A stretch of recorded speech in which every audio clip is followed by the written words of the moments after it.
ויש כבר בן חושש עכשיו שכעס יעבור אליו ויום אחד עצמו ישאל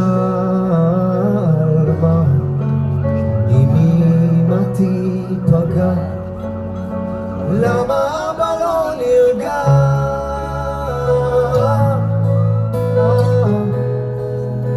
למה אבא לא נרגע.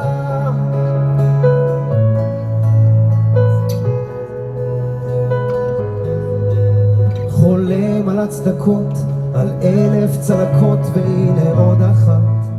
בבן המתפתח מבטיח לא להיות מושא לחרדות, וגם נשבע עכשיו להישאר פיקח, הראש כל כך מבוא